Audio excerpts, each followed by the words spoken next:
whatever the case is. Do you want to make a motion? Sure. I pledge allegiance to the flag of the United States of America and to the republic for which it stands, one nation, under God, indivisible, with liberty and justice for all. Yep, no, lots to do, and then we gotta go next door. Okay, so we're gonna start with the approval of minutes from the January 2nd regular session meeting. Do I have a motion to approve? Second. And any discussion? Comments? Okay, all in favor? And I'm abstaining, so there. And then motion to approve the executive session from January 2nd. Second. Any changes to those minutes or comments? All in favor? And then I will abstain here. And then a motion to approve the virtual regular session from January 24th. Second. And any comments on I that? just have a question. I don't think Kathy was there. No. No, I was not. Yeah, so. Okay, we'll strike her. Sorry. Are there any other discussion, comments? I probably chicken scratched these and sent them to you, didn't I, Karen? Okay, all in favor with that one strike? Okay. And then motion to approve January 24th virtual executive session. Moved. Second. And are there any discussion changes or comments for that? No? All in favor? Okay. Yeah. And then we will move on to the financial report. Well, Oh, the big well, part, yeah. well, the big part is the public hearing. You do Yeah. have a current status through February. Year-to-date expenditures and encumbrances are a little bit aligned with prior years. We are, as always, monitoring the special education transportation and tuitions, and everything else is pretty much where we were at the end of Yep. January. No, we're in pretty good shape. Yeah. Just the reminder, and Mary's not here tonight, it's near and dear to her heart. The reminder, we got rural aid, we did end up getting it, we've not made any plans. We'll sit on it for another month or two if we do get through the year without any problems. I would suggest what we might do is look at our capital plan and either get something that is a little later on in the capital plan, or whatever's in next year budget, that maybe we get a jump on doing that, so. But we can spend it, or we can actually charge anything from the school budget to rural aid and therefore turn back more money to the town, so. Well, How much did we get for rural aid? 142,000? 143. Yep. You should have 142 is the, I don't even know what, there's $1,400 there encumbered, some probably little building thing that we didn't necessarily have budgeted. Yeah, So, it's there. yeah. I was thinking it was something different. The balance is 142, yes. So, but that's good, going into that, and then we'll talk about 26 in a little while. More important part, and if anybody has questions. I had a couple questions on. Okay. The second page of the line item ones. So the bus driver salaries, that's because of salary adjustments, correct, with our? Yeah, I don't know that it's 100% correct though, because I think it'll be less, it'll be a bit over, because we did make a mid-year unbudgeted bump. But actually, Chris and I next week are gonna sit down and go through that other half. You remember, half of them are paid for here in the Burgess budget, half of them are paid on the books. It's a revolving fund because it's the money that comes from Tantascwa. So we've gotta look at what's happening there and make sure we haven't encumbered it all here. There may be money left on the Tantascwa end. And even if there's not, quite frankly, we should be charging Tantascwa, and we will, Yeah. for any overage, to make sure they're paying also, they indirectly back to Sturbridge, but whatever, to make sure that it is a fair split for the adjustments we made mid-year. Okay. Yep. And then the special ed transportation, looks like that is 35,000 worth Yeah, and that's something kind of, we're anticipating 150 over. There's also some, actually rural aid, maybe something that we're spending the last month's worth there. Okay. But we'll wait and see how it shakes out. Okay, and then the water sewer Yeah. is the first time we're negative this year. It's a moving target. What is the latest with, The latest is that when we totally shut down the irrigation system, the town allowed us to put a separate, meter on it, which they have not allowed us before.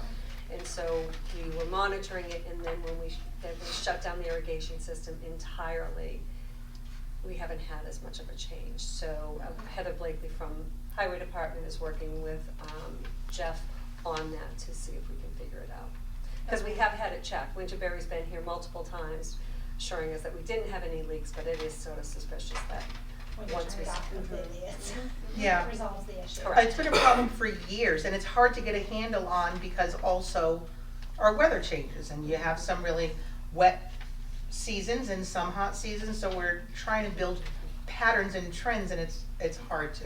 But we're keeping an eye on it. Right now, it looks like we'll be over, so we at least wanna be realistic there. But I think historically, the fourth quarter billing is very small. Right, and you're right, it has been. And so we'll continue to work with, Heather Blakely in the town to make sure that we're monitoring it. I mean, I'd like to get a separate meter on it, Yeah. for permanently. I just don't know that that will happen. It's a temporary measure. And then my only other question was about special ed tuition. Yep. So that's been like a over $300,000 swing since Yeah. the past. And that is the one we didn't have time to really dig into. We will do that. I do not believe that overage is accurate. I think that overage is probably gonna be more like maybe 40 to 50,000. What we're still waiting for, and the special ed director was just doing the calculations this week on the extraordinary relief for circuit breaker. Which from the beginning of the year, we suspected we were gonna be eligible, so I wasn't showing a big negative, cause we thought we were gonna get monies. Then for a minute, apparently, we put it back and said, no, what if not? But I think we are gonna get extraordinary relief from circuit breaker, so we'll have more circuit breaker money to move some of these tuitions to that, and we'll be fine. So this isn't really a $300,000 Yes. swing? No, Things just got it's put if back. we got no extraordinary relief, but right now it's looking like we will get what we thought we were gonna get, so. We'll have it fixed for next month, cause we'll know for sure what we qualify for and go from there. Thank you. Yep. Are there any other questions? And after the public hearing, we will come back and work through some fiscal '26. I will warn you all, in case you don't know, because your finance committee does know, that will be here. There's a couple of items as we go through at the public hearing, that we're gonna have conversations, and I will make a recommendation to reduce. So I anticipate when we come back into regular session, that we will probably be voting a number less than we've been looking at for the last couple of months. We've been working with the town, trying to figure out what to do to make the total town budget workable without devastating us, but we have some ideas, so we'll go through them during the public hearing. So we will move on to communications.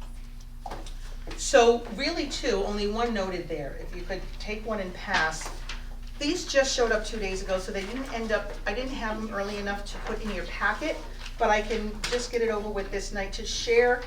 It's just interesting, it's a joint statement that I find interesting that MASS, my organization, MASC, your organization, and MASBO as school business officials apparently felt the need to put together a joint statement. The second two pages are MASS position statement.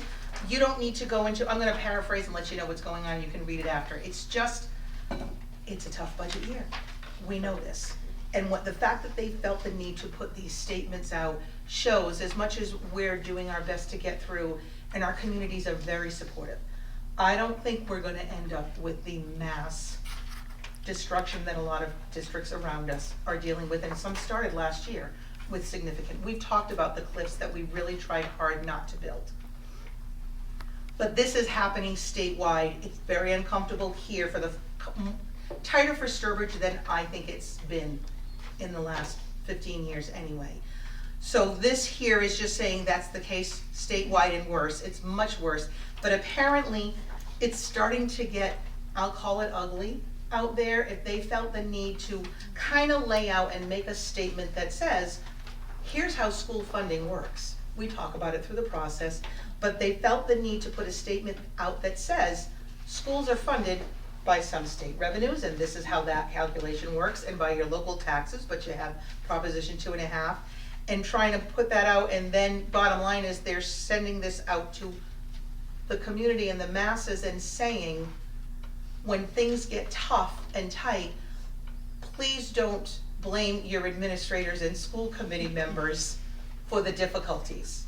That's pretty much what they're saying. So that to me means somebody out there is taking a lot of beatings. And we don't like when that happens. We certainly know it's tight, but in our communities, we're pretty respectful, I think. Of course, we're also not sitting here saying we need to cut 10, 20, 50 positions. Or I think it's Belchertown has $1 million problem.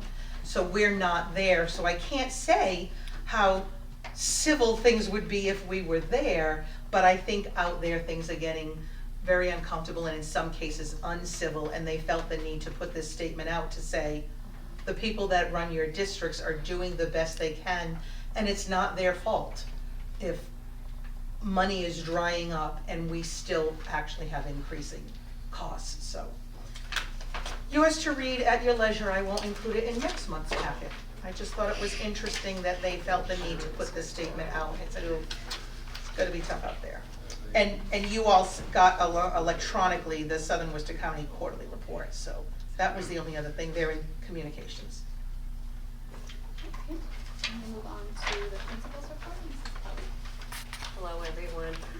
If it is okay, like I did in January when we had the unique situation when we had to cancel our meeting in December, I combined my December report with my January. I'd like to do the same with February and March. Alrighty, so as you can see, enrollment is very stable at around 850. Recognitions, I just want to call out Amy Cantwell for organizing the author visit and to thank our PTO for funding the event. I also want to thank Amy Cantwell for organizing the annual Read Across America event, and just thanking Bethany Wolfing, Jess Bodish, and Brianna Embry, who will be hosting the Burgess Talent Show, which will be held on March 19th and March 21st. So thank you to them. Curriculum instruction and assessment, we finished up our middle of the year our middle of the year assessments, and that information will be being shared with parents at upcoming conferences. The MCAS dates are there. We start on April 1st, and parent-teacher conferences will be held on Tuesday, March 25th, which is an early release day, and Wednesday, March 26th. Professional development. Back in January, we had a delightful presentation, Sense of Belonging, with our junior and senior high school representatives. It was peer connection representatives. It was wonderful. It was very well received, and it was very interesting to hear from past Burgess students about their feelings about school, and they did just an amazing job, and the feedback from all of staff was tremendous. Kindergarten registration is ongoing. Screening will take place on May 1st and May 2nd. I will point out that the total number of packets that were sent out were from the town census. That's where we get our numbers, we've talked about before, was 76. That has been a typical number, and I'll just caution everybody, like we have a small class this year, but 2 years ago we had a similar number of packets that went out, and we had 117, or maybe 110, 115 kindergartners. We really don't have a good way of predicting it, regardless of how extensive our outreach is. I think the first days of school last year, we screened 23 students that hadn't registered in advance. So you always have to be aware that the number that we get from the census is not always a very good indicator as to what our enrollment will be. Building usage, you'll see there that Amanda listed a lot, just to give you a sense as to everything that goes on here at Burgess after hours. So we have our extended day program, the jazz band, the community jazz band, our PTO, someone special, and me dance, which was absolutely wonderful. Thank you to our PTO for organizing and hosting that. We have basketball, town recreation basketball, Sturbridge Youth basketball, lacrosse, 4 Girl Scout troops, and the 6th grade yearbook committee. So just to give you a sense as to the volume, our after-school enrichment program actually starts next Tuesday, and that, I think Tammy had over 150 applications, which is great. We'd like to do that, but just to give you a true sense as to what goes on there. Our PTO, under the tutelage of Paige over there, has done just a lot of successful events. There's someone special dance for grades 2 and 3. It was wonderful. They did a woo cut for the staff around Valentine's Day. Penny Wars is coming up, Burgess Night at the Railers game, Scholastic Book Fair, and the Teacher Appreciation Lunch. So we're just really up in the Red Sox game, and Jogathon are up and coming. So just thank you to Paige Wood and everybody, just for all of their hard work. It's really a resurgence of the PTO that we're just really thankful for, because things have really dropped off over the past couple of years, so just very thankful. Any questions? Have a comment, suggestion from the Sure, family? of course. That with the transition from GoMath to Bridges, Okay. that, families are feeling a little bit discombobulated. And it Okay. would be helpful to have a math plan Math for night. families. That's, I think we've done it in the past. yeah, we absolutely have. Now that the teachers are getting more acclimated with the program themselves, so it would probably be more helpful. So we can talk a little bit more about that, but thank you for that suggestion. Thank you. Thank you. Okay. Moving on, superintendent's report. You know, I'm first gonna piggyback on 2 things Kathy just mentioned. So like when you talk about math, I have to say, we did something different this year. That, full disclosure, I don't think staff loved, but it was the right thing to do. Knowing we had Bridges, our biggest concern was how are we gonna make sure staff has enough time in professional development to themselves get comfortable with it. So what we did this year that we have not in the past is clearly upfront identified, they contractually have 8 hours extra of PD in the contract to be agreed upon or to be assigned by us. It's often been small group projects that the principal has worked with to make sure everyone puts in some extra PD time and gets their PD. What we did last June was we let the word out across all 5 elementary schools that we were going to define, we actually had 6 after-school PD hours, specifically so we could get everyone together 6 times throughout the year to work in grade-alike meetings on Bridges.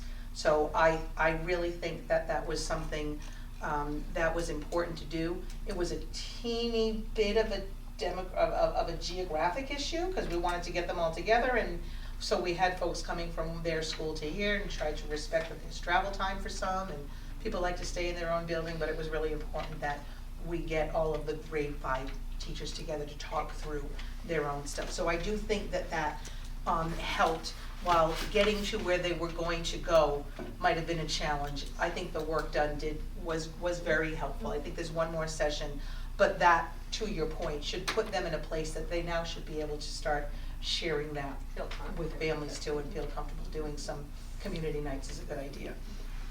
The other thing I can't say enough of, so that the PD day that we had in January was the half day where all staff worked with the Peer Connections is the name of the club/group. Started at the high school, and last year we moved also to junior high. So what I think is so important and wonderful to know is our kids across the district had a half a day that day. 100 of our students between the high school and junior high are in this group and did not have a half a day. They chose to spread out between Burgess and the high school in groups of 3, where they sat in classrooms with groups of, I'd say maybe 8 staff, or 8 to 10-ish, and they facilitated enriching conversations, talking about students' sense of belonging, some of their own personal experiences, and difficult conversations sometimes. So it was fantastic, and it was very well received by the staff, because there's just nothing better than hearing it directly from the kids. Certainly the elementary staff were excited, because sometimes they were being presented to by someone they had. But it was one of the best half-day PDs we've had in memory, and that's what we heard from staff. So, but I can't thank our own students enough for, there's a day they could, all of their peers went and did whatever they do on a half day, and they stayed, and some of them were transported here, some of them were at the high school. It was a great event. A couple other quick things. We're on an upswing with buses. I know, it's like you say, like you want to celebrate the good stuff, but if you say it too hard. Well, I will go with the facts. Factual, we have, the 2 folks that we had training before the holidays have indeed been licensed. There's a win, and in addition to that, 1 or 2 more, I think, have come on that was already completely licensed. We didn't even need to train. So we're in a good place. Things still happen, you still have last minute, but You haven't received an email from me. No kidding. At 7 o'clock in the morning. Right. So, For quite some time. you know, I think this, it's a combo. Yes, we settled the contract, that gave us all some relief. Some of these things were in the mix even before that, so we just finally got to where we knew we could see that little light. It just wasn't getting bigger fast enough. We think we're okay. Kathy and I went to Board of Selectmen and combined Board of Selectmen and Finance Committee meeting Monday night to hear the town's budget, which, you know, as we talked, it's tighter than it's been in many years. We'll talk more in our public hearing shortly and continue to talk to Finance Committee, but we're optimistic that what we've asked for, they will support with a couple of tweaks that I put out, but told them all, don't consider etched in stone because the school committee doesn't even know about it. So I'll share my thoughts and ideas, but I think we'll be okay. I think we'll be okay. That is it, other than no more snow, no more snow, no more snow. June 17th is where we are, where I want to land. As long as we don't hit June 19th, which means June 20th. Which is Right, on Friday. exactly, yeah, it's ugly, but, I mean, the next week and a half looks okay, so it's really just, you get to the end and it really, we need to stick with that out like a lamb. I want the lamb. Don't. Oh, gosh. That's it for me for now. Alright, we will move on to public access. Anyone want to speak right now? We'll close public access. Subcommittee reports. I shared with you all, I think, via email, Mary's information last month, so I don't know if she's had another meeting, she can update us next month.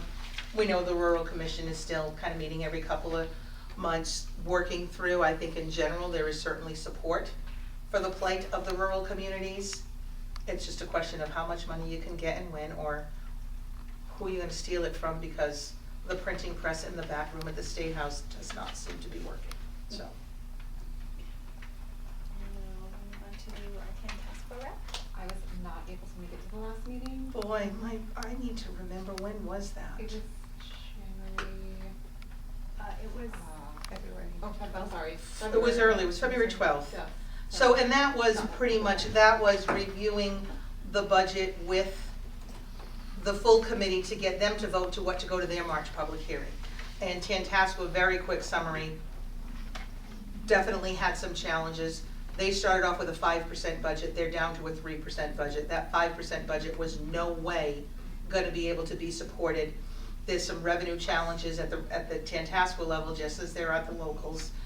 So they're currently at a 3% budget, but that 3% budget has an assessment of somewhere between 5 and 6 for Sturbridge, because their percent share is up and minimum contribution is up, and that calculation just kind of messes everything up. So while our budget's looking good, when you look at schools as a whole, there's more of Sturbridge's population up at the secondary, driving that a little bit, but usually I combine them together and talk to our boards and say, we're in charge of ages 2.9 to 22. So all Sturbridge students, this is what it cost last year, this is next year.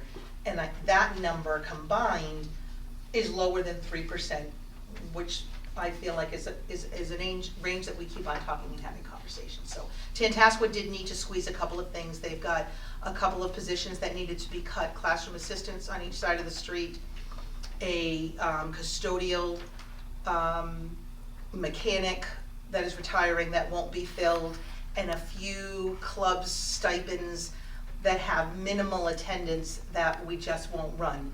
And that's where we are so far. And then we'll see, hopefully we can get by with just that. So that was really the crux of it. Yep. Their public hearing is next Wednesday, which is off cycle. It's, first of all, not Tuesday, it's also a week earlier because Sturbridge went and moved their town meetings. So the law requires the public hearings to happen 45 days before the first town meeting.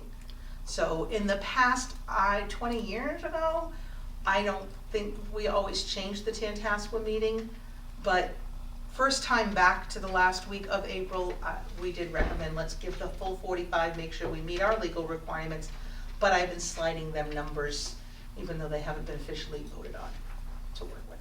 So, and that's the Tantascwa. Thank you. I have. Did you want to recess now, or do you want to take these two second readings? We're gonna go? There you go. Second reading, okay. Yep. Unfinished business. These are new second readings and adoption, so I am going to ask for a motion to approve upon new second reading and adopt motions K, C, D, and IHAM -2. So moved. Do I have a second? Second. Any discussion? All in favor?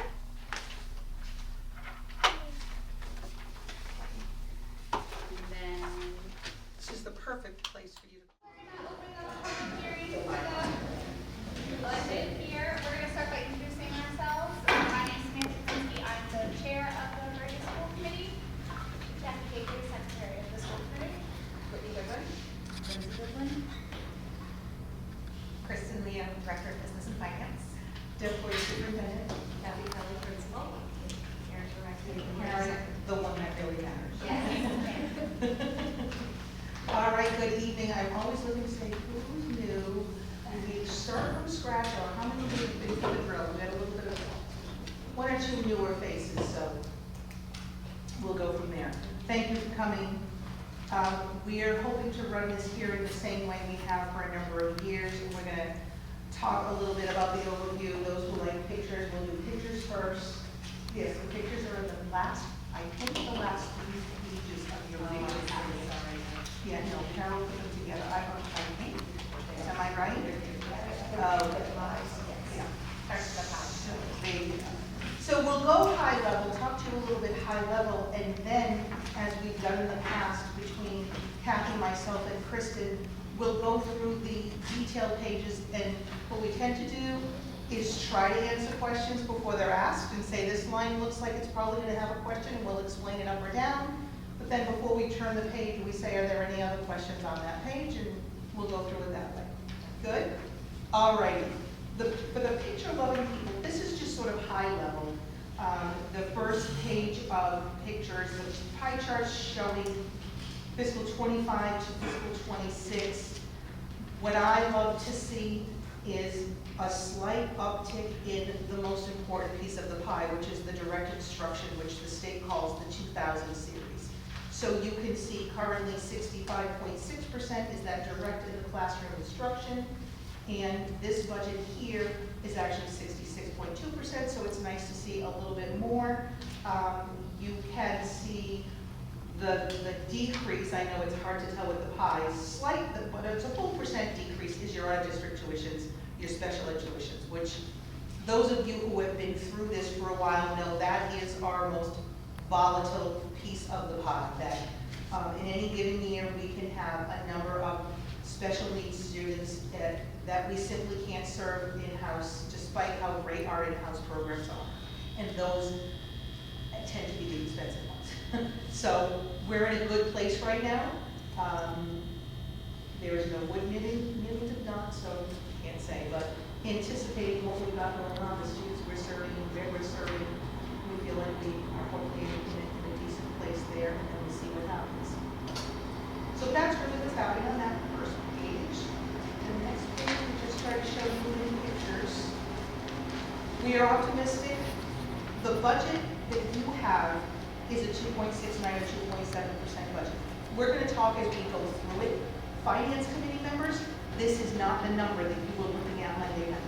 So we're gonna have some conversations. I will highlight the things that I will recommend we reduce. School committee hasn't heard it yet, so it'll be their first time. But even we were feeling pretty good in January that a 2.7% coming off of a 2.88, knowing we had a really rough year a few years ago, and those were the years when that was so significant. It really wasn't special tuitions. That's $49. Yeah. I think, okay, you might get even better than that, just saying. So this is just showing the trend. And I do think Burgess has done a very good job trying to be as frugal as possible, as tight as possible. We built a decent relationship, I think, we ask for what we need, we don't ask for more than we need. So that when we need more, we have the trust and appreciation, as we can say a couple of years ago that we had. But this is only half, understandably, of Sturbridge's obligation. The other half is the TAN task force. We need to sort of put it all together and say, what do we ask you to support for all Sturbridge students? The last page shows the enrollment in this building trend. Now, way back there in 2020, that's bogus number, right? 2020 is when we had a lot of homeschool happening. There was a whole lot going on. So the 850 is more in general of where we were. If we went back to 19, we'd be in the mid-800s. The little story here that I think most of you have heard, we all know. Last year, we had a blip. We had a beginning of the year blip, a good handful of students, the emergency unsheltered students that we served and served well. There are a few that still have the legal ability to be here and are, even if they're not living where they were at the beginning of the school year last year. But that's what the blip was last year, and then we're back to the 850 range. What's interesting there for my finance folks who like to get into the weeds is Chapter 70 funding is based on the October 1 enrollment. So a year ago, October 1, we had 902 students. So our current Chapter 70 was based on that 902 population. We're down 50 right now. So when we say, why are we getting nothing but the minimum, it was $175 per student next year, it's because our enrollment is down. But they don't do, this is what I referred to on Monday, I like the term hold harmless. Because what the state doesn't do is take their calculation as it exact is and say, this is how much every community should get. And if it's a decrease in Chapter 70, they cut. They don't do that. They kind of leave you hold harmless. And then the legislators usually say, instead of giving you 0 increase, there's a number this year so far, it's $75 per student. That is not a lot of money. But it's a little something more when, if I'm being honest, their flat calculation probably would be a decrease in Chapter 70. So we got to bump up and receive there. Does that make sense? If you look at it like student per teacher ratio, because this is pretty flat, and you have new technologies coming in, computers and everything, you see that right now the population enrollment is like straight line. Right. So that's easy to manage, but especially not saying, oh, we need another building, more classrooms. Right. Maybe more teachers from that perspective. Yeah. Because We've been flat for quite a while. We've got six classes per grade level. I'd say 10 years ago, there was a huge spike and we had one class that had 7. Was it 2? They kind of grew out when they got to 6th grade, we went back just to the 6th, and that class has long graduated. But with a school this size, it does take, you need to have 20 students per grade change up or down before you're going to change your classes, right? So a 50 swing across 7th grade, because it's preschool as well as K through 6, the 50 students spread out. If it was all one grade, we'd be saying, yeah, we should go down 1 to 2 classes, therefore 1 to 2 staff. But when you've got 50 across the entire population, we can't do that without jeopardizing something.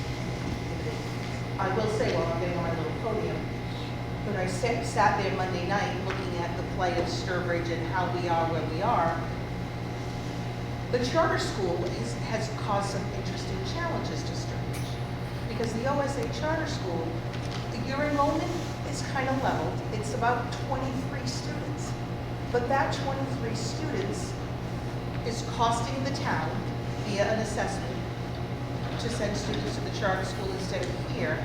But 23 is not enough that I could recommend a reduction to the Burgess budget, because those 23 students spread over 6 grades are not anything I can do there from a staffing perspective. Maybe there's a couple of pencil and pens, but there's not enough that we were able to really adjust it. If there were 100 students there, we'd be like, oh, yeah, probably, it's 100 less kids that would be in there, but the 20 is not. But it is another line item, so to speak, in town. Percentage is, I guess, 2.6% good, should be 10%. So I looked at some performance, maybe because it's a world report, and I know the high school rating is extremely high, and Burgess is lower, significantly. Now, I don't know if that's the right data, I don't know if you guys, what criteria. I'm going to use, tell you something but- about that. You asked last year, and I had to do some research. Good. So we'll have, and I'm happy to spend some time with you. This is what, the performance here is fantastic. What you're looking at, however, for the Tantascwa, we'll have to spend some time, because Tantascwa actually has 2 schools in that building.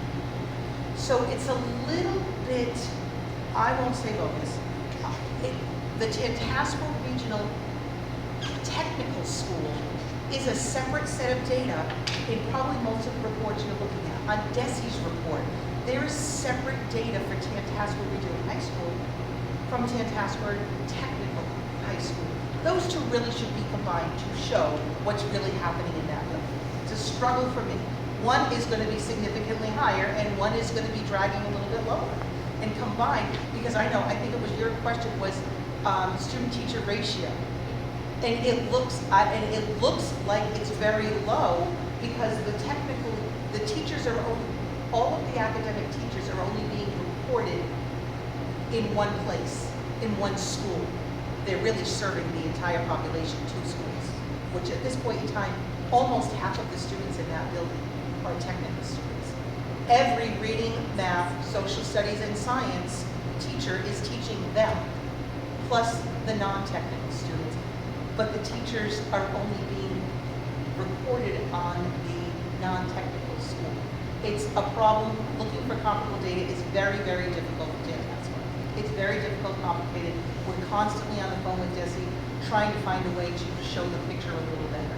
So what do you use? In other words, if I look at some of these reports, and not I'm trying to be, if you need more, I mean, if it's something need more or we can get better, let's do it. Let's talk about it. As we look at reading proficiency and math proficiency, or the scale they said we went from 288 to 400. So MCAS, you're looking at MCAS. My point being is Yeah. are these things often in reading proficiencies that we get, whether it's niche or U.S. World News Report, are these reading proficiencies and math proficiencies versus high school, like this data's just wrong. So if it's wrong, what's the real number? Here's the thing, the data for Burgess is probably accurate, and it is above state average. I know, I understand, I agree. The Tantascwa one you're looking at is probably just half the school, and it's the half of the school that is not the technical programs and tend to be the students taking more AP courses and typically scoring higher. So in reality, while I love my school, those particular data points are probably a little bit lower. But there's a whole lot of awesome stuff going on there, especially when you look at the programs that those tech students participate in and the work that they do in our community. Every one of our 5 towns has reaped the benefits of some of those tech programs. So swinging back to the budget, what do we need to get from slightly above 50 or average to 65 5, 7, whatever your goal is. I mean, We your keep goal is looking at, 75, for that's example, not we enough. did it, we're implementing this year a new math program. We've had lots of conversations at the school level about some reading, core reading programs, so we're constantly looking at that. We're trying to get more professional development time, which is a challenge. Financially, it's a challenge. I would love to have more professional development days, full days for the students. Here's my challenge. I have 6 districts, therefore 6 teacher contracts that I would need to negotiate to get more money, to get more days. So that's a challenge. That's a challenge because these days, I'm not gonna get more professional, a longer work year without having the funds for more money, and then I wanna get that from all 5 towns, which is easier said than done. Because education is important to. It sure is. And also for home values for that Yeah. matter. I moved around 7 times in my life, all over the states and Hawaii. Yeah. And first thing you look at when you move is school. Yeah. The school's like rating us here, it's like, okay, keep driving. I'm not Yep. going, or I'm Yep. definitely gonna pay. Yeah, Or no, I think some of the, I think that data brings people to Sturbridge. So I think that's one way to look at the budget, and it's like 2 ways, is that, and what you can, and to help out, is like, okay, what's the goal as far as improvement, and what do you do to get there? And then maybe the town, everybody's gotta say, okay, if that's critically important to us Yep. as a community, what do we do, and how do we get you there? Yep. Not say, oh, 2.6% is good, I don't, maybe it should be 10%. Maybe that's 50% can be 65%, or 55, 60, 68. I saw from year to year a drop. Yeah. I didn't see from year to year for these reports an increase. Yeah. And it could be, the data could be wrong. Like, That's we're all. not wrong. So- If we were, sure, there's certain positions that I'd love to put in if there was more money to be had. We're also sitting here saying, we know what the community can afford, but I've got a list of things that we could do if we had the money. But it's One not other- all about the MCAS Right, scores. We're one doing other, accountability. one other thing that is probably a much bigger conversation, but it's called accountability, and I'm happy to meet and go through that with you.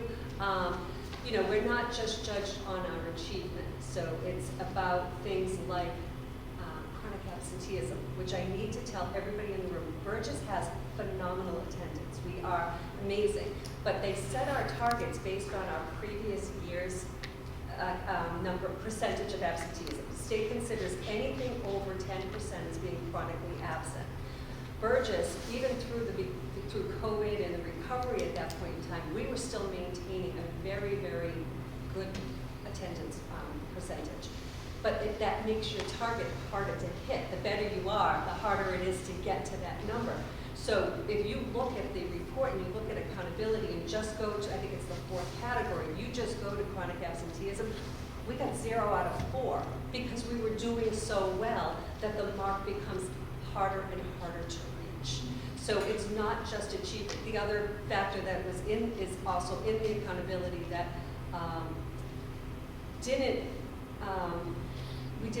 we didn't receive points on was the English language learner. So when you have high percentage or large numbers of students within that particular cohort, you actually get the weight of your MCAS scores changes. So that being, we did not always meet the number, we didn't meet the number of students for a cohort 2 years ago because it's over 2 years of data. We did meet the number last year, but we didn't get points for it. So we had 36 students where they didn't all have to take the English test, but they did have to take the math test. So their scores, they're new arrivals, they're new to the country within days, weeks when they're enrolled, and we have scores that go towards our accountability. So there's many factors that go into that number, that the percentage is not just what we scored on MCAS. Well, and sir, I mean, I agree. We should be more over the state average than we are should be. in the lovely community we're in. But the budget that we're asking you for is 22% over the minimum required contribution. State sets the foundation, says this is the bare minimum you can pay. What we're asking for is 22% over. The state average is 26% over. Tantascwa's is only 11. So we keep it really tight because we respect our communities and we're trying, sure, if we've got communities who can pay more, we certainly know of some things that we would do with it to try and help increase some of our I don't performance. think you could have one, parent or, member of the community that would say, I don't want our schools to be top, and I'm saying top, like 90% of that, but, Yep. well, like at this point, if we're 50, or wherever your criteria may take you, Yep. how do we get to continuous improvement 53? Yep. Because I can't imagine anybody saying, yeah, cut the school budget at the expense of some other budget. Well, but, and I don't I never do that. wanted to go in and say, cut the school budget. I'm never going into a town meeting and saying, cut the police, fire, or highway to give us what we need. I've always been wanting to work with the community.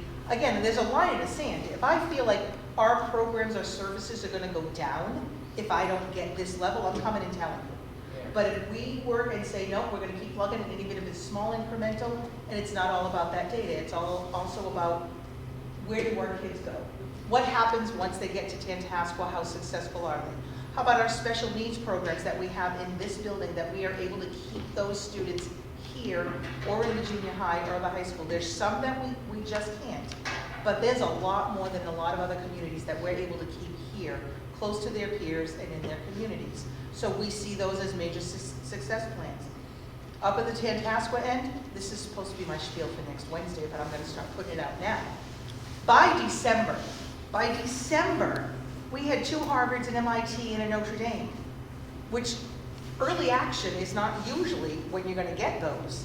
And so we've got great things, and that's one half of the house. The other half of the house, you've got electricians and carpentry, and there's not one of our 5 communities at either town hall or the school or OSV has benefited from our kids going and doing projects with them and for them. They're doing fantastic things and coming out with licenses to go off immediately into the workforce. So we look at all of that, we look at their success, regardless of whether MCAS is a requirement for graduation or not. We had no one last year that did not graduate because they didn't meet the MCAS requirement. This year there are 3 students that would not officially get a diploma anyway because they are on IEPs and will end up staying with us for a few more years anyway. So we're getting the job done. Sure, I think I would love our scores to be a bit higher. We look at it all the time and try and target what we're going to do for the next year.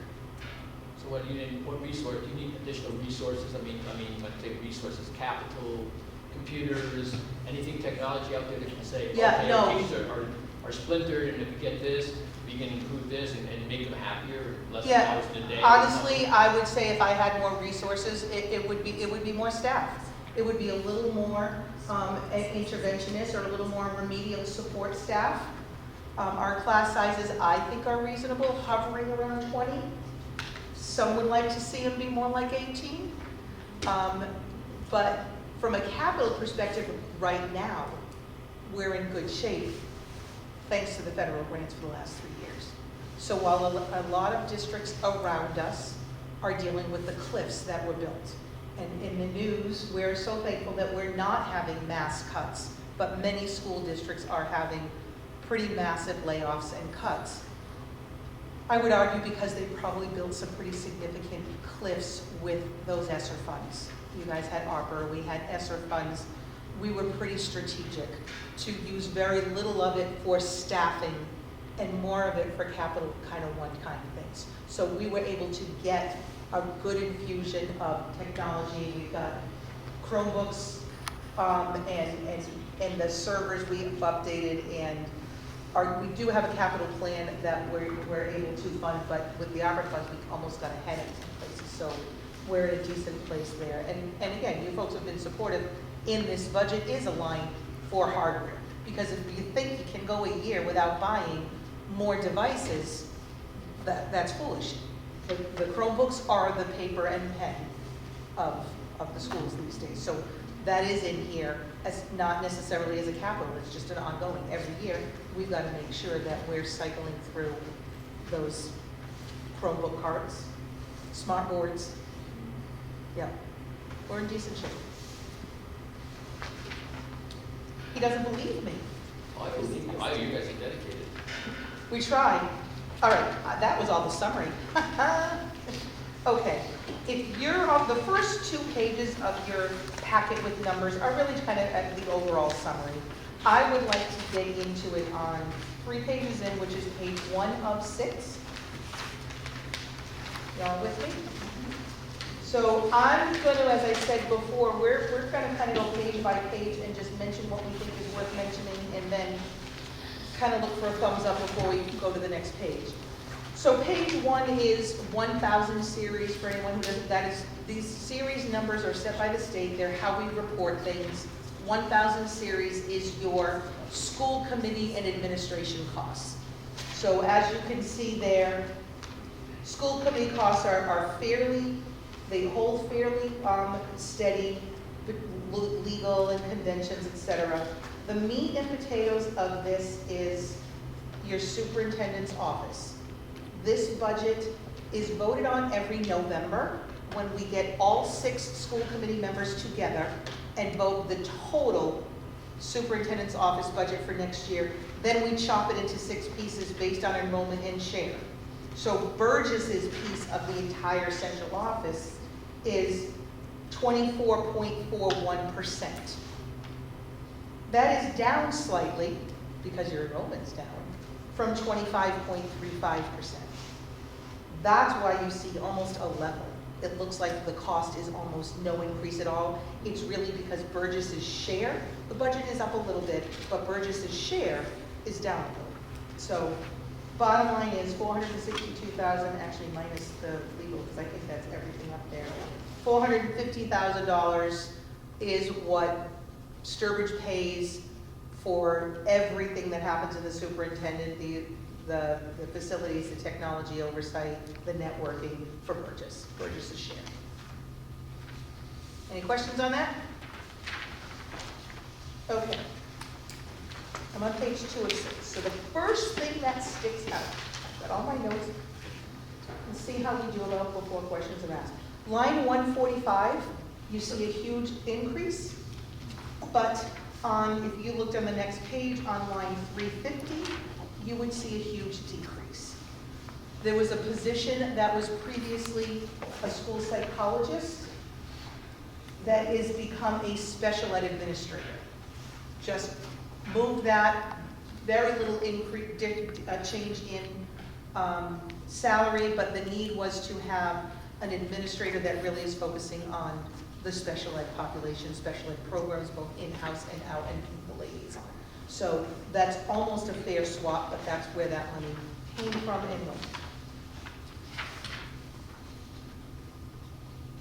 Line 185, there's a bump there for educational assistance. So what we did, we actually did it this year, and are reflecting next year. That population we were talking about earlier, the big increase in the population that we had last year, we had 2 English learner teachers. We budgeted 2 English learner teachers this year. As we're working through the model, we've now gotten off of 1 and made 1 just a classroom assistant. So that's what the classroom assistant increase, the education assistant, is because there's an additional classroom assistant there for English learning, but we've decreased in that pool of teacher salaries 1.0 of teacher, because the population now is 1 that we can serve with 1 teacher and 1 classroom assistant. Does that make sense? This year, we're negotiating with the ed support. So whether some like to call them paraprofessionals, ed support personnel, it pretty much is every non-teacher in the building. So it's 1 contract that covers your classroom assistants, your admin assistants in the front office, your custodians, your cafeteria workers, your permanent subs. It's a jack of all trades contract. That contract's being negotiated. Line 215, actually we have a tentative agreement that tonight hopefully will be voted. Line 215 covers all the classroom assistants and a pool of negotiation dollars for that entire contract. So we put the dollars there until we negotiate and settle, and then we'll transfer them to any lines that are needed elsewhere in the budget. How many people approximately is that? Oh, man. You think that many? I don't think so.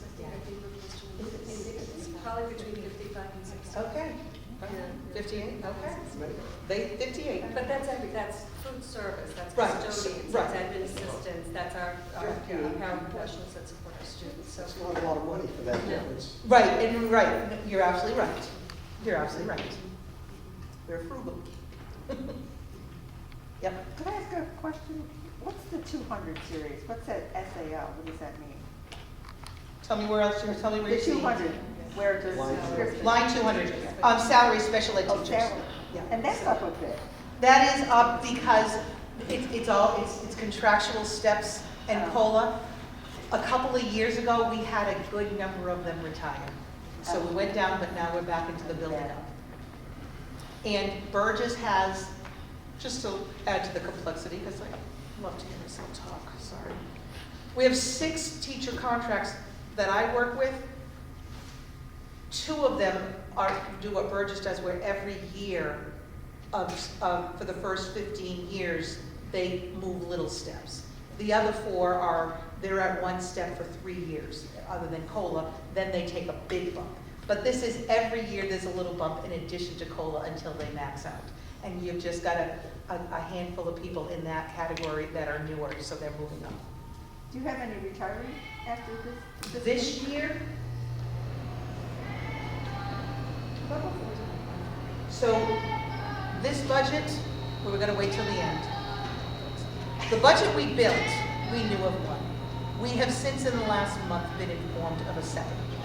So part of my recommendation will be to reduce the teacher salary line, probably $50,000 to be able to get an entry level, which again is what we do. We try to do the right thing and bring in some newbies and get that young blood. That might take a little bit of training, but it's the right thing to do and it's worked here in Burgess. So that is one of the reductions that is in the numbers you guys were looking at. Okay? My wife gave me on Friday, teacher, she used to be a classroom leader, but she's retired. So that's the last year of her life. Yes. So they- kids. Oh, boy. She was at the kindergarten. Did you? She, every year she was. So in your how many steps do you max out? And once I max out, how many do I? It's just a COLA. It's just a COLA It's just- for however long. Which again, I completely understand that the private sector COLA is a blessing, I get that. But, yeah, is it 12 or 15 for this contract? It's either 12 or 15. So, we're going to be lowering the budget for the first time. Does that assume that you're looking for new teachers at a lower Yep, rate? yep. Why would we want to hire experienced teachers? We allow for a bit of experience, not just a real experience. And again, to be fair to our town, and new teachers are good. New teachers come in with a different perspective and a different level of energy, and I'm all for giving, somebody's gonna hire these new kids, may as well be us. The past 2 years, we have only hired one right out of school teacher. Everybody else has come with experience. I'm sure there are teachers that would love to work in Burgess, but because of experience, are not in the job. I hear you, but sometimes, to be blunt, that's just the case, that's what we have to do to be able to, because again, I can do other things with some of that money too. And you know, and it's worked out, we've had an average, and it should be told, when we know ahead of time, we try to budget for it. We fairly regularly have a budget set, and then have a turnover or resignation or retirement, and those are the years we say, all right, that money's already there, let's look at so that we can have a balance of, yeah. It's a philosophical difference, but it's worked pretty well. So, special ed, we got through that. Line 225 is in a good place down, that's contracted services, that's your occupational therapists, your, not speech, because that's a separate line, physical therapists, sometimes music therapy, various different contracted services, and that is the anticipated cost based on the current population and what their needs. So the population itself can change and what their needs are. Also, that is a group of folks, of professional certified OTPT, that there's turnover there too. So last year, I think we did have one in the OT category and get someone new that hasn't been here as long, and that can help lower the cost. So that's what happened on that line, not that we're eliminating any services. Oh, let me see. My friend Kevin isn't here tonight. If he was here, he would ask. The technology teacher looks like it's a big bump. That's actually a this year problem. The current budget, we're short. It's a negative. So we just, in budgeting for the current year, missed something, probably a longevity stipend or something. So the current year budget is short, I think, $2,500. So to pay the right amount next year, it's really covering a 2-year.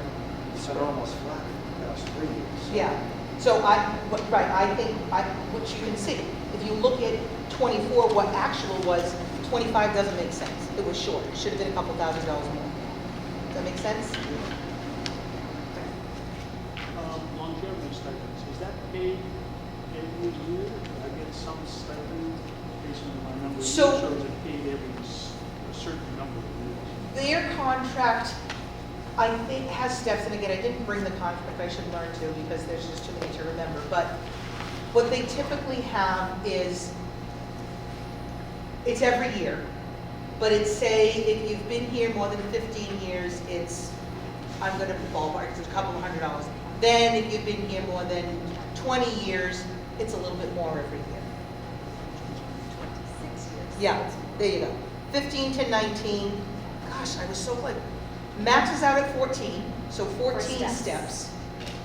And honestly, you get to say, I stand corrected, because it's not just COLA, because there's longevity built in. Once they're maxed out, then instead of, since they're not climbing steps anymore, years Do I get 15, longevity at 5 years of service, or? no. Longevity does not start until 15 after you've maxed out on the step. So I would argue for you, Yeah. that's, it works a little differently in town hall.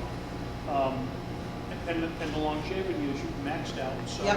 you don't go working, so you get your COLA or whatever. And because you're not jumping up, you get this longevity payment. 'Cause you keep coming back. It Yep. doesn't really get this. Yep. You know, it's kind of a little extra token, thanks for keep coming. And it's not paid until they start the next year. It's kind of like at the beginning of each year, you come back and. All right, anything else on page 2? I'm moving to 3, which is the short, because this is the end of that quote 2000 series, which is your kind of directly related to instruction. The only thing, you know, we're talking here, I think we already did, which is that line 350 that I mentioned is down, and we already talked about where that position went to the administrative position. All good there? I'm on page 4. Your health office, we are so fortunate, you've actually got line 370 is 2. You've got an actual clinical nurse assistant and an administrative nurse assistant, along with your certified nurse, make that health office run pretty well for a lot of kids that are running through this building. Do you have a nurse retired this year? No, you had a nurse retired 2 and 3 years ago. Yeah. Other than that, our favorite category. So, yeah, as everyone would expect, bus driving. First of all, we have buses driving. I do not live on social media, and I never will. But some of my not-so-friends occasionally shoot me snapshots of it, and I know it's been an ugly place. It has been exhausting, and but I feel like we're on an up and up. We've certainly been successful in hiring and training more bus drivers than we had at the beginning of the year. We did just negotiate a contract with them that is absolutely a significant increase. And that is sort of a national, if you look nationally at CDL drivers, not just buses, trucks, et cetera, they're very hard to get.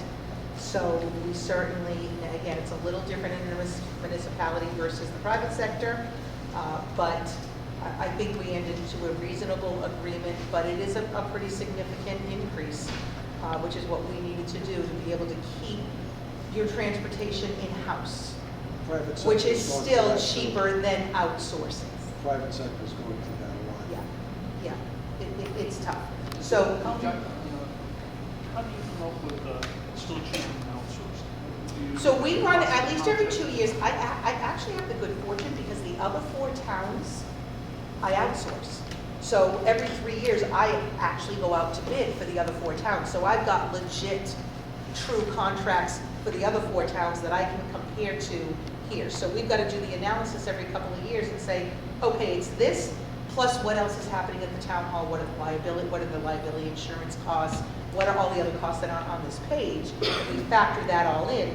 And then when I do that, I do look at the contract that just got entered into, and it was actually getting a little bit closer pre-COVID, and then it all blew out. So I do know what it costs to outsource because the other 4 towns are paying it, and I keep an eye on that.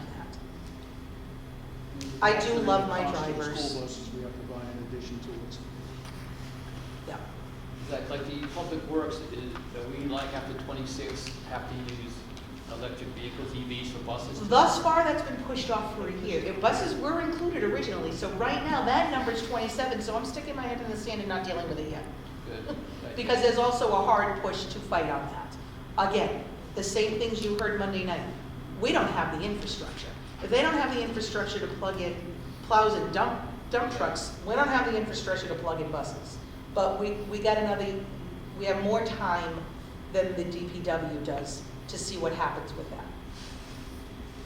We're gonna have a lot more time. Yeah, I think so too. I really do. Just out of curiosity, these drivers and stuff with the increases, are they vetted and qualified? I'm always curious about these bus drivers Yes. zooming up and down with our kids in it, right? Yeah, It's like, yeah. who are they? Yeah, no, so I mean, like every employee, you have to vet your background checks, your fingerprinting, your queries. They need to have medical documentation before they can even start training for us. DOT physicals on a regular basis. We're subject to random drug tests. So we've got to let folks know, and in all fairness, legal or illegal drugs.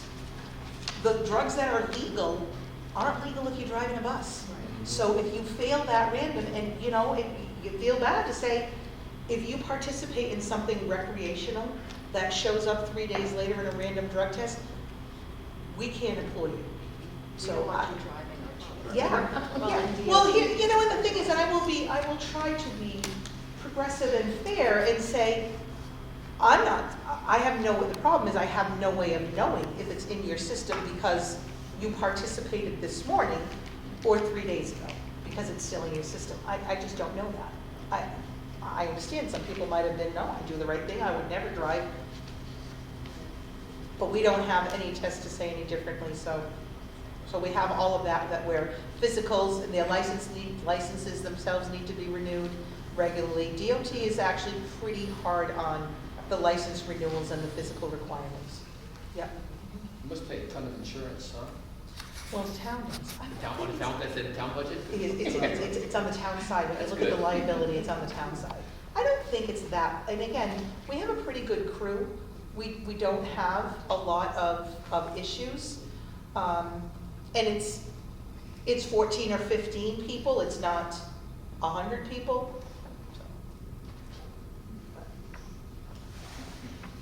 So that, again, that's what clearly you can see. Line 400 is reflective of the increase to the driver's salaries. So that's the number of drivers plus salaries.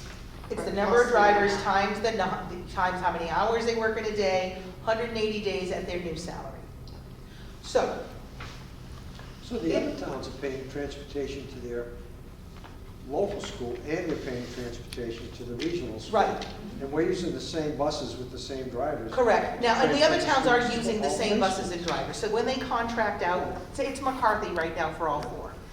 McCarthy has a similar situation as here. They've got X number of drivers that do elementary runs and then go and do the Tantascwa. And then they bill the elementaries and they bill Tantascwa. What's a bookkeeping exercise, and I don't want to take everybody's time tonight, is the fact that the Sturbridge drivers are paid completely by Sturbridge Town Hall. Tantascwa pays Sturbridge in a, that, you see that number that says minus 584,000? That is, so everything above is the total cost, is the total cost to run the whole operation for both elementary and secondary. The minus is what Tantascwa is going to pay the Sturbridge Town Hall to put in a revolving fund and pay for half of it as you go. But then you see that 584 as a bill that comes to you called Tantascwa Transportation Assessment on your town. You won't see that number though because we get to reduce it by the state's regional transportation reimbursement. So are you planning on buying 2 buses? Yes, so Didn't you just that buy was one next. test? Oh. So that was next. So you see the 270, that is for 2 buses. The conversation that we've been having, and again, I haven't gone to the school committee yet, we have always, almost always, bought 2 a year. We had a fleet of about 20, 2 a year. You got a 10-year-old vehicle before you're cycling through.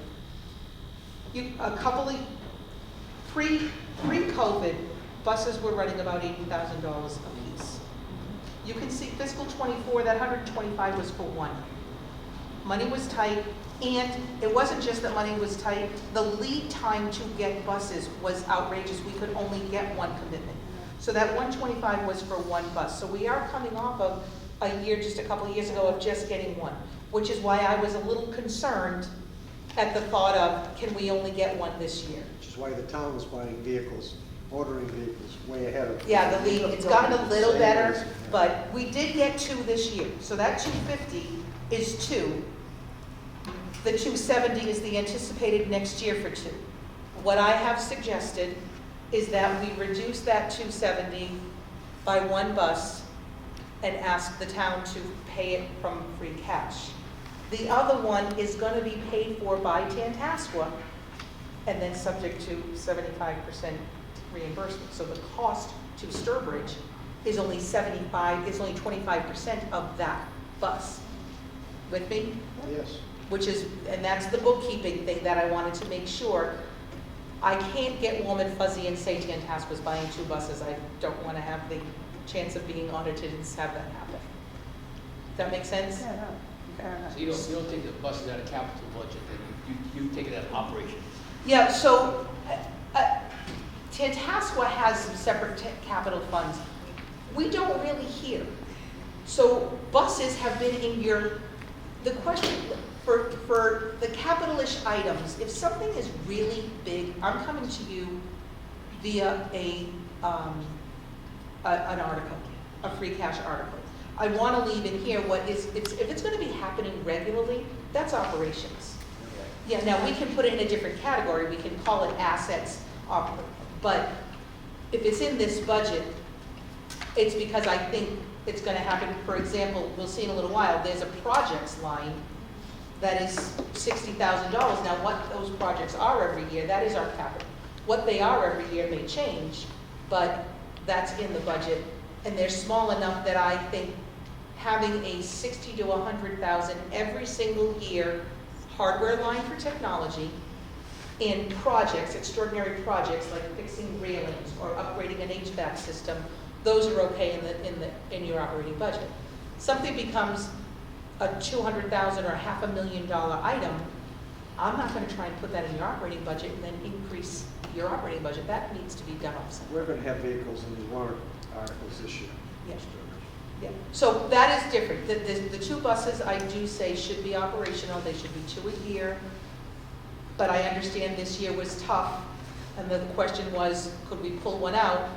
And I did say, but can we talk about funding it from free cash? Because I didn't really want to go a year without 2 since we did 2 years ago.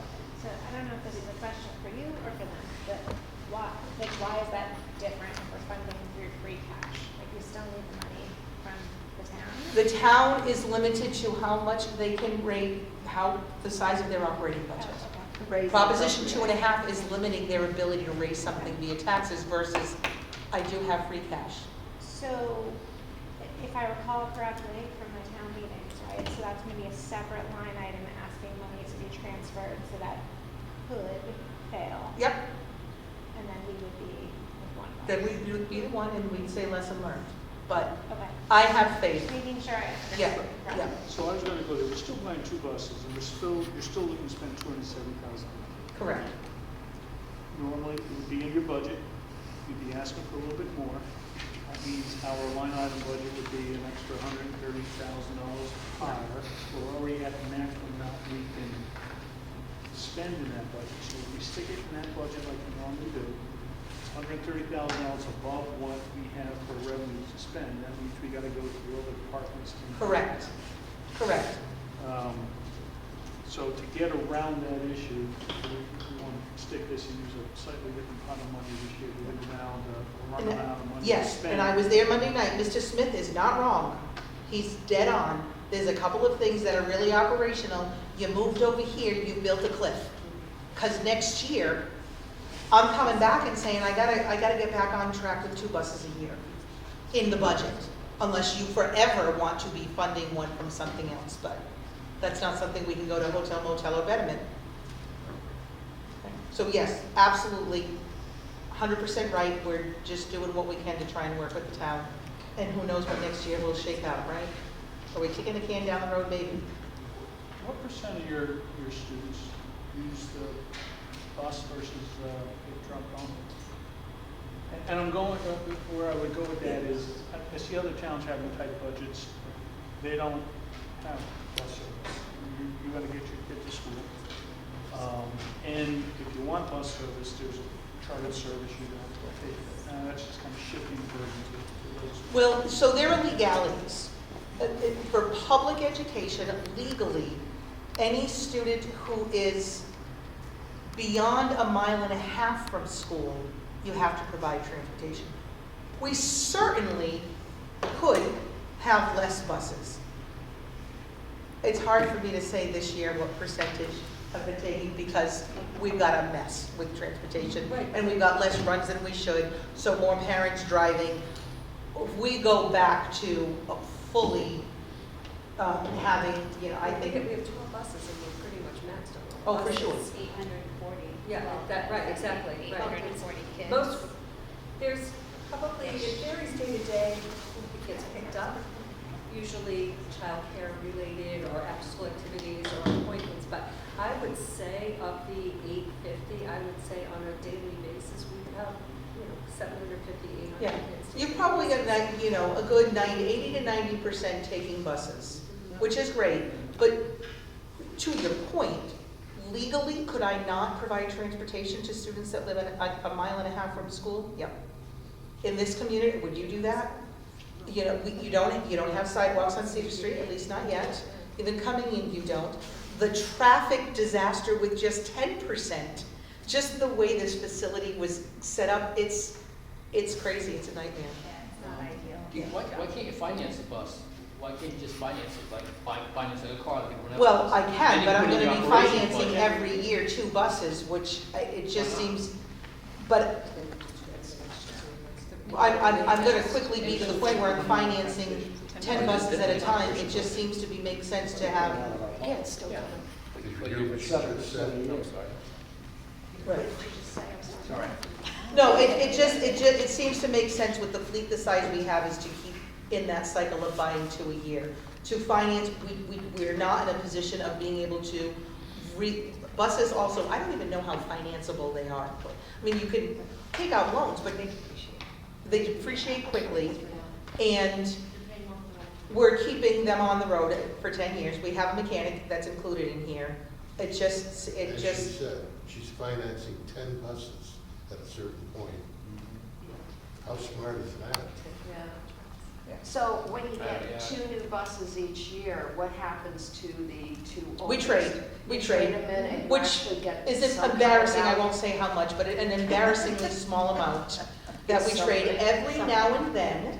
Every now and then our mechanic, because we do have a full-time mechanic taking care of that bus fleet, every now and then the mechanic will say, let's not let this one go because I'm gonna save it for parts.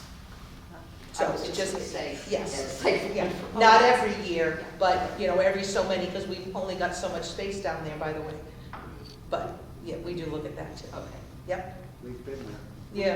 It must be easy to plan, well, I don't want to put in a bus discussion, but it must be easy to plan, because it must have a regular life expectancy of a bus. Yeah. What you're talking about, I would have thought the amount of, how many miles they put on a day? 20, 30? I can't believe every 2 years. I don't two know more that. buses. I don't know how many we put in a day. I put 12 miles on just driving. Just bring it my back and forth. kids. It's probably more than you think, because One remember, trip. they're running their routes. So 24. They're running, whatever the route is, they're running it 4 times a day. Yeah. so They're running a an lot. elementary pickup, secondary pickup, elementary drop-off, actually the other way around. So they're running a route 4 times a day, minimally. And then there's the late buses. The late bus. The late bus. Yep, already field You're trips. gonna find it inside. And the round trip from, Well, like, there's nothing to I'm find. on the most, In America, it's all been. Pretty far out the there. furthest How long is part. it from there It's to? like 17-mile round trip, because I used to track Okay. it. Yeah, no, it's good. But you know what? Next, I'm gonna see you next week at the Tantasco public hearing. We will have the average miles for you. No, I'm just out of Yeah. curiosity, because that makes it easier to plan, for Yeah. sure, right? Obviously, you know if your bus is 30,000 miles, and it's 45 is the average, you know how many you need. and you No, it's can certainly a plug fleet in. that it is a fairly steady amount, which is why we, for many, many years, have been in this very comfort level, 2 a year. We have very rarely had that be a problem. Yes, one of the reasons for police vehicles, they don't just keep track of the miles, they keep track of the on time with the engine. Yeah. Because it might have 100,000 miles on Running it, around. but it might be the equivalent of 200,000 miles. Yeah. And buses idle constantly, because I they're would constantly say- stopped. Well, They're not yes and no, because actually they idle. can't legally idle for more And they than, stop to pick up kids every time they go, they're yes, idle. okay. So, and the total trip time is maybe 10 minutes. If they didn't pick up anybody, it might be an hour if they pick up all those kids. Yeah. How many do you like to transport 800 kids? I could probably drive this cheaper, but. Okay, so keep in mind, in a little while, we're talking about, we've got a $50,000 teacher salary retirement and a $135,000 bus. More to come. Okay. Other thing, reminder for those who are new, special ed transportation. As volatile as out-of-district tuitions, but the good news is, somewhat, that number is a Mac Daddy huge number, but it's for every single special needs or homeless or foster care student in Sturbridge at all. So that's a reminder, same thing when we get to tuitions, that this elementary budget covers all Sturbridge students going out of district, as opposed to having the secondary age kids in the Tantasco budget and then chopping it up by percentage, because you know you're only paying for your own students. This is covering the Sturbridge students at the junior and senior high school. Correct. We mentioned that in the past. Correct. So that number is a big number. It covers, how many little ones do you have coming here? 4 each morning? 8. That many? Holy moly. So that number covers any vans, minivans, or buses that bring students from Sturbridge here in the morning, or bring students to the junior high school, because there's special needs there. Also covers all of those placements that are leaving town, going to, in some cases, there's a handful because they're going to the Southern Worcester County Collaborative in Dudley. So we've got a few there, but in many cases, they're singletons. You've got one student in a specialized placement in Framingham, or a specialized placement in Northampton, Devon. So we certainly try, because we run it in-house, to collaborate. And if we've got 2 or 3 going someplace in Worcester, it could be a Sturbridge one and a Brookfield and a Brimfield, we put them together, we divvy out the cost. So we own these vehicles, just like you said. Tantascwa actually, yes, so Tantascwa owns a fleet of 45 minivans and buses. that covers all of the special needs transportation in our 5 towns. Bridgefield Highway. How many? 45. It's a big fleet. But again, it's stuff that we do in-house. Do Kristen and I want to be in the transportation business? We really don't. But we do it because it's the right thing for the towns, both financially and you have more ability to be flexible and move things Where do around. they garage? Say that again? Where do they garage? At the DBW of Bridgefield. Take a drive by there sometime, right after the school, DPW, it's a C. So while Ken was trying to put just some more money in his budget to move the numbers, are you able to absorb that second school bus within your budget? Because if I look at your 2024 budget, your special ed transportation is $200,000 greater than what it was in the second budget, and somehow you appropriated the budget that way. Yeah, well, remember, in 24 and 23, we were still dealing with ESSER funds and not necessarily planned, so we did what we needed to get through. We'd have to look through where else we didn't spend the money to get that covered. But when we see things going bad, we also sit here and say, nope, if we didn't do that capital project yet, let's hold on. So there were additional funds available to the school that didn't come through, or whatever, raise and appropriate article for expenditures to cover those shortfalls? Well, I Is it mean, equivalent of ARPA money? there's, Yes. what the schools had, not ARPA, the schools had ESSER. But it's the same. Similar, it was the same thing that we had 2 or 3 years of ESSER with some criteria of what it needed to be, mental health, but infrastructure, HVAC was an option, technology was an option. So in some cases, if we planned on a budget to buy technology and we had the ESSER monies, we spent that and instead left it here in budget. And I'd have to get to the bottom line, but I think the last couple of years, we turned a decent amount back to town because we had those grant monies we didn't plan on, so we spent those down and used the money in the budget.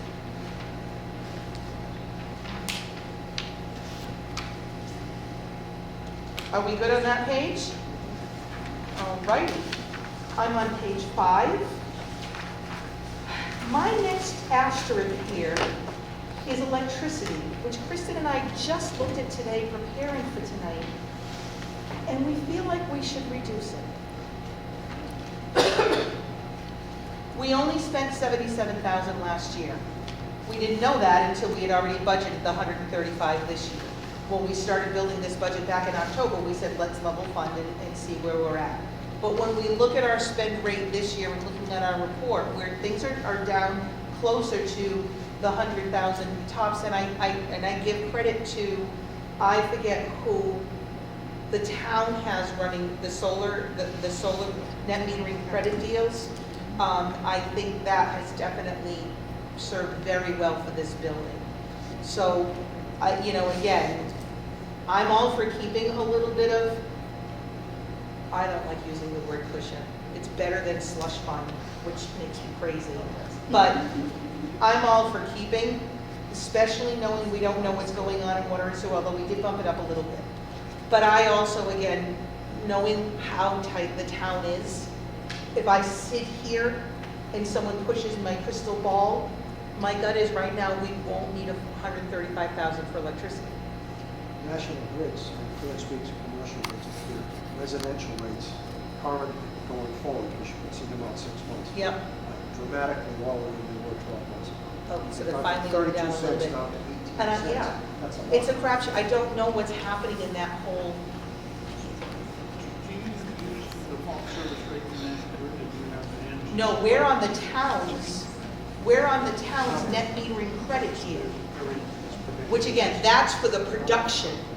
The delivery, National Grid does what they do. But It was the 100,000 we anticipate will be at the end of this year. This not- year. Not the current spending. Right. I don't think we're gonna be more than 100,000 this year unless we're not, things are, and again, I will check with the town hall and see if the bills that come from them for the net metering credit is kind of on time. But when I look at things, This is gonna be one of the worst years too with heating and everything. This is gonna be one of the worst. I know, well, I mean, here's the thing, we don't heat electric here anyway. So this is an oil heated building. So the electricity here is not as bad as, the junior high is electricity.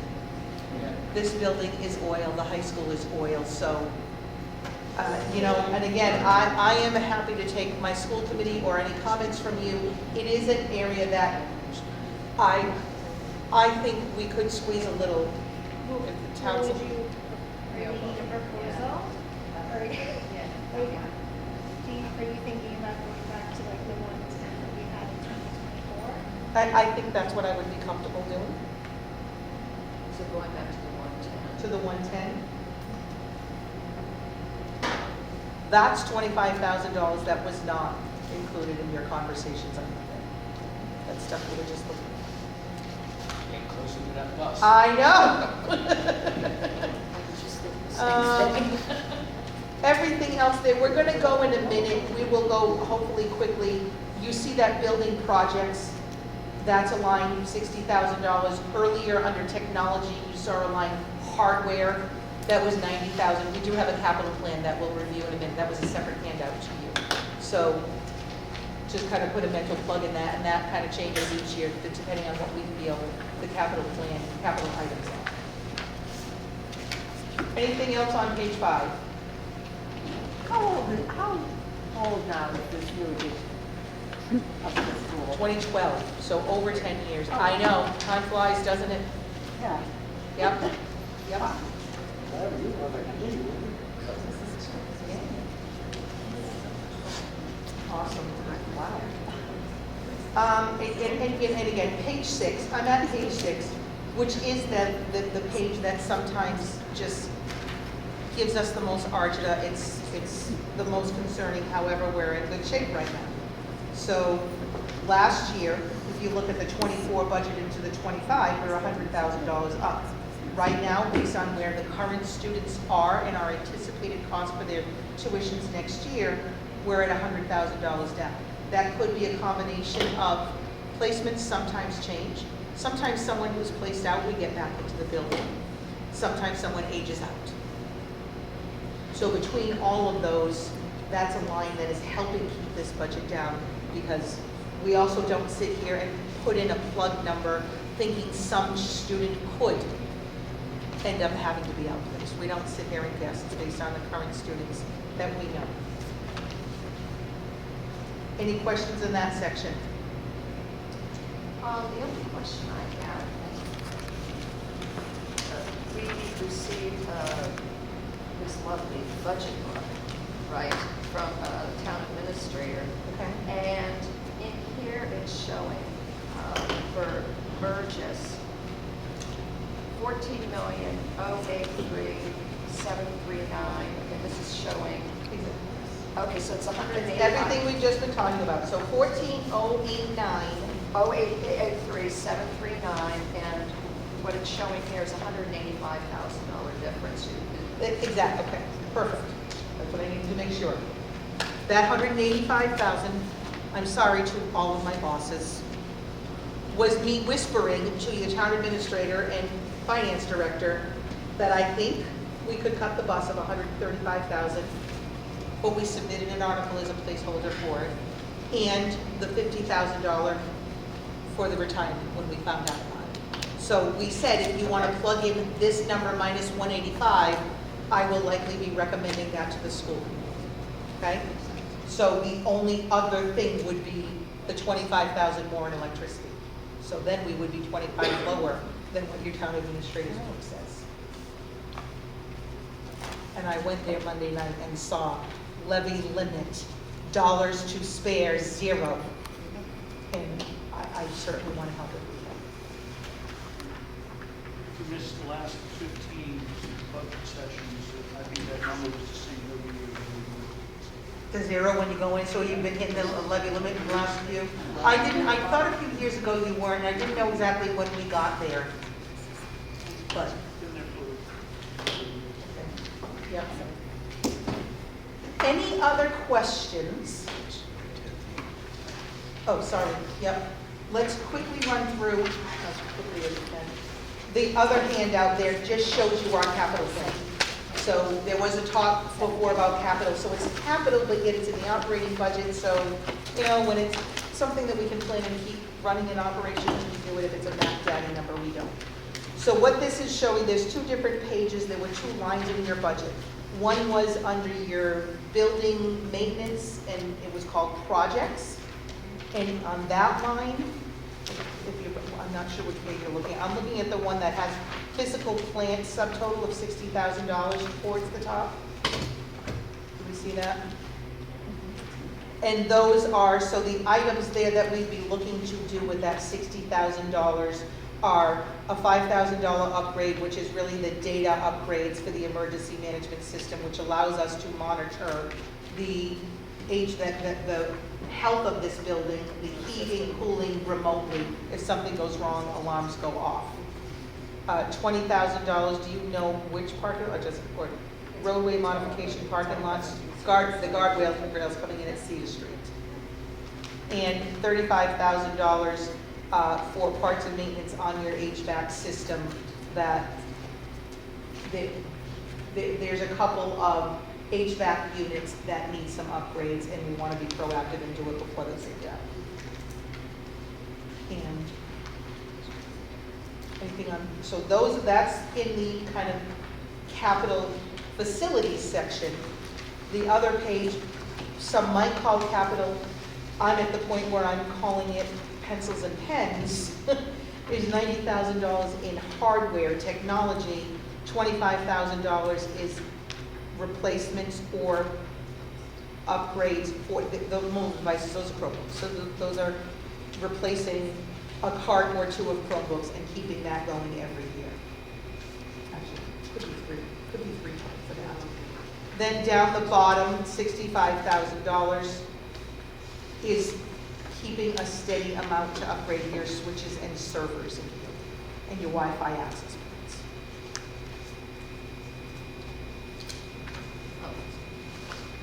And that amount sort of speaks to your question before about why we wouldn't need to be looking for money to fund those types of things. It's because TAP has been very gracious in making sure that that's been appropriately funded for a number of years now. So we've been able to make sure that we keep up with things, replacing smart board technology and things like that.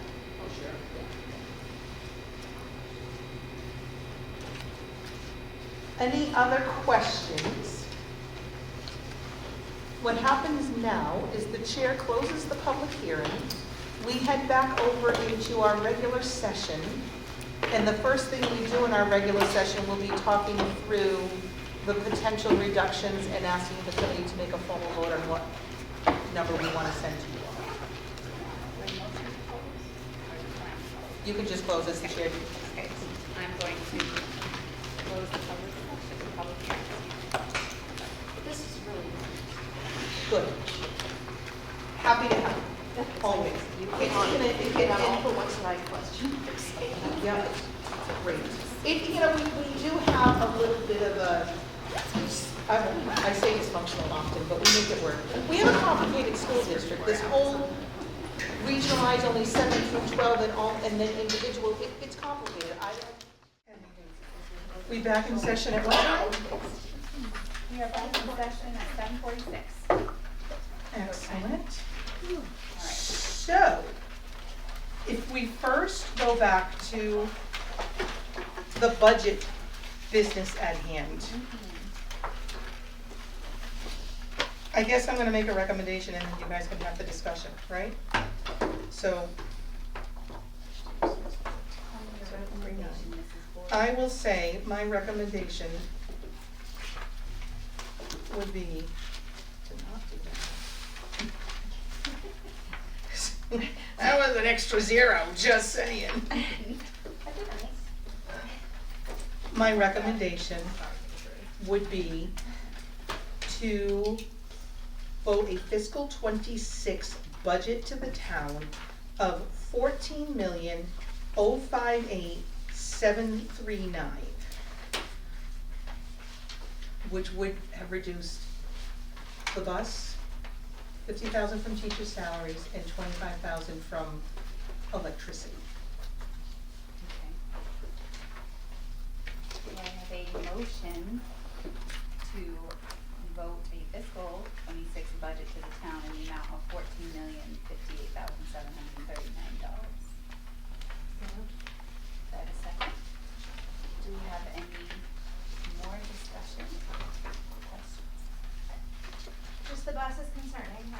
Yeah. Yes, free cash could fail, depending on what else is happening in the town, but it sounds like we don't really have an alternative.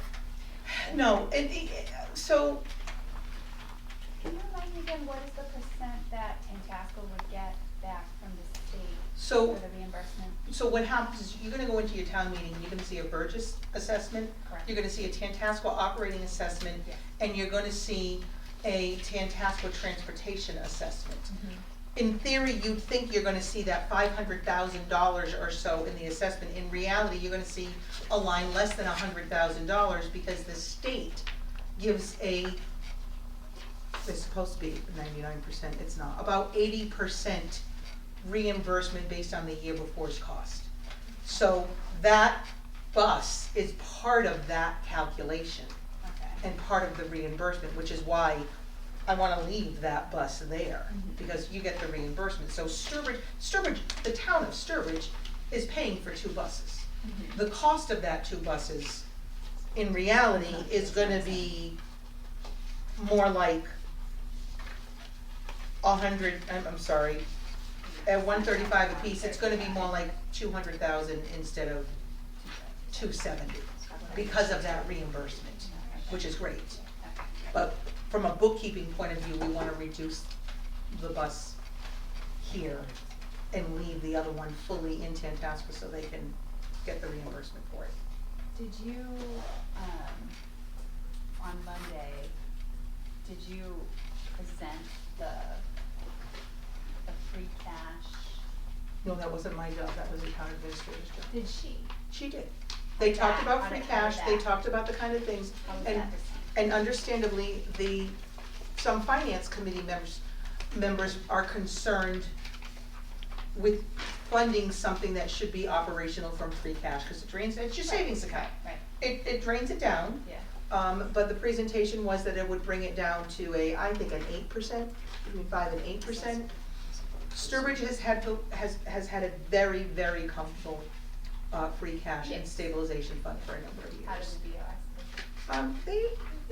I think they were just, Chugging okay, along? I hear you. Just wondering. No one Yeah, knows. Yeah, Was and because there's also one, recommended. I believe the other thing is, the other is not just the bus, what's happening is, usually there are 2 cruisers a year in the operating budget. One has been pulled out that will also apparently have an article. So, Coming from I free feel cash. pretty confident. I hate when those cameras are on. I attempt, no, this is what I can say, I get the sense that the finance committee and the board of selectmen are going to recommend it. So those of you that go to the town meetings year after year, I don't recall any, or very rarely do I see the town voting against something that board of selectmen and finance committee have supported. So I feel like we're gonna get it. Do I feel like my operation will halt if we didn't get it? No, we would just be standing on tables in the future to say, we can never have only one again, or we will jeopardize our ability to run it in-house. Do you recall what is the free cash right now? But, yeah, it's Close to close. six. And I don't know, again, I don't know anything else about what else is on Yeah, the town warrant, yeah. what else is happening, Yeah. I don't. Okay. If only one gets funded, we're not putting ourselves in a position where buses will be like out of service and like buses aren't in such a terrible condition. I don't think you so. think? I don't think so, and again, ultimately, we're at 16 runs. I'll be really happy if we're a solid 14 this year and next year because of everything we've been through. The right place to be is the 16, but we also can run another year a little tighter if we, but I don't feel like we're gonna need to be there. Yeah, yeah. I do feel like I've done a pretty good job. I do. I think we've done a good job, and we've done a good job overall, and we've had the support overall, so again, I don't recommend something that I think is extremely risky. Yeah. Were there any other questions or anything, concerns? Okay, all in favor with moving forward with the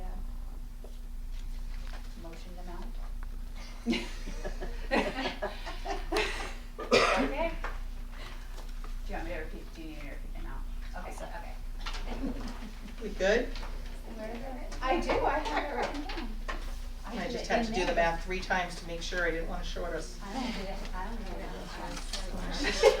I'm nervous. I also did it once, so between us. We're all good, it's the right thing, excellent. Awesome. We did the vote, we're good? So, you would skip new business for now, because we'll need to go back there after executive session. Which I think is all you're at, so. There we go. Okay, now I'm going to request to enter into executive session under MGL Chapter 30A, D1A3 to discuss strategy. Take care, Larry. Take care. If you have any other questions. For litigation, if an open meeting may have a detrimental effect on the bargaining or litigating position of the Hope public to see you body, next week. and the chair so declares, the committee will return to open meeting from executive session. Kaminsky so moved. We just roll on? or- Yeah, just do it. Okay. Kegley, yes? W. Gibbons, yes. L. Goodwin, yes. All right, we need just a couple minutes to break down, but I also need to find the, so I would recommend, I'm looking for a motion to approve the Ed Support Personnel MOU for fiscal 26 through 28 as presented. Okay. Do we have a motion? Second? Is there any discussion? All in favor? Who made the first motion? Whitney, and then seconded Great, by Jackie. okay, thank you very much. And then you're just left with motioning and second for adjourn. Do I have a motion to adjourn? So moved. Second. All in favor? I will get Karen that, and it was 8:09. So nice to see you all.